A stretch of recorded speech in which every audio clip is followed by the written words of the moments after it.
నమస్కారం, KTV news కి స్వాగతం.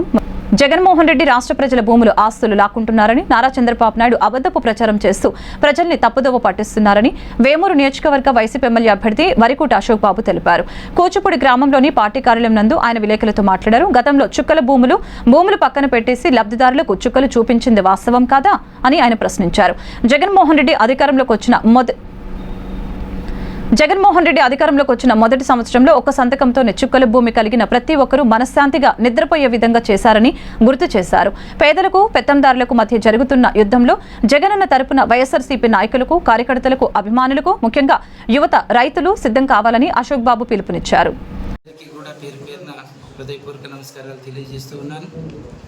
ఈ రోజున చంద్రబాబు నాయుడు గారు, తెలుగుదేశం వాళ్ళు జగన్మోహన్ రెడ్డి గారి మీద దుష్ప్రచారం చేస్తూ ఉన్నారు. ఆస్తులు లాగేసుకుంటారు, భూములు లాగేసుకుంటారని చెప్పేసి చెప్తున్నారు. చంద్రబాబు నాయుడు గారికి కానీ తెలుగుదేశం వాళ్ళకి కానీ ఒకటే ప్రశ్న, చుక్కల భూములకు సంబంధించి రైతులకి ఎన్ని సంవత్సరాలు మీరు చుక్కలు చూపించారు? వాళ్ళ తాత ముత్తాతలు వాళ్ళ రెక్కల కష్టంతో సంపాదించుకున్నటువంటి ఆస్తులకి జస్ట్ ఒక చుక్కల భూములు అనేటువంటి దాంతో మీరు పక్కన పెట్టేసేసి నిద్ర లేకుండా చేసినటువంటి రోజులున్నాయి. అదే జగన్మోహన్ రెడ్డి గారు అధికారంలోకి వచ్చిన తర్వాత ఒకే ఒక సంతకంతో ప్రతి ఒక్క రైతు గుండె మీద చేతులు వేసుకొని ప్రశాంతంగా నిద్రపోయేటట్టుగా ఒక్క సంతకంతో చుక్కల భూములు చుక్కల్లో కలిసిపోయేటట్లుగా జగన్మోహన్ రెడ్డి గారు చేశారు. డీకే భూములు అయితేనేమి, లంక పట్టాలు అయితేనేమి, ఏదైనా కానీ రైతుని ప్రశాంతంగా ఉండేటట్టుగా జగన్మోహన్ రెడ్డి గారు చేశారు. అసలు రైతుకు వెన్నెముక రైతు భరోసా కేంద్రం.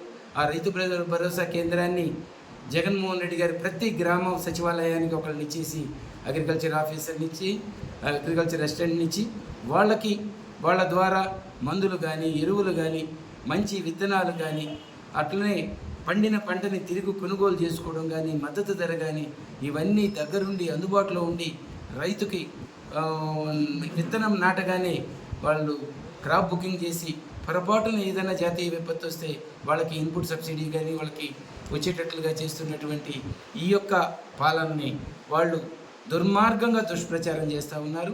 ఇది మీ అందరూ కూడా తెలుసుకోండి. ఇదే కాకుండా ఎప్పుడో 1900లో జరిగినటువంటి భూ సర్వే, ఎందుకంటే ఇప్పుడున్న క్రిమినల్ కేసులన్నీ కూడా ఎక్కువగా పాత రోజుల్లో ఉన్న సివిల్ కేసులే అవుతాయి.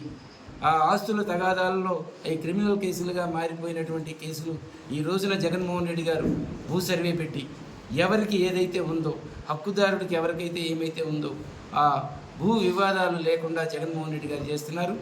రైతుని ఈ రోజున జగన్మోహన్ రెడ్డి గారు ప్రశాంతంగా ఉంచుతున్నారు. ఎవరికి సంబంధించిన ఆస్తి వాళ్ళకు ఉండేటట్టుగా చేస్తున్నారు.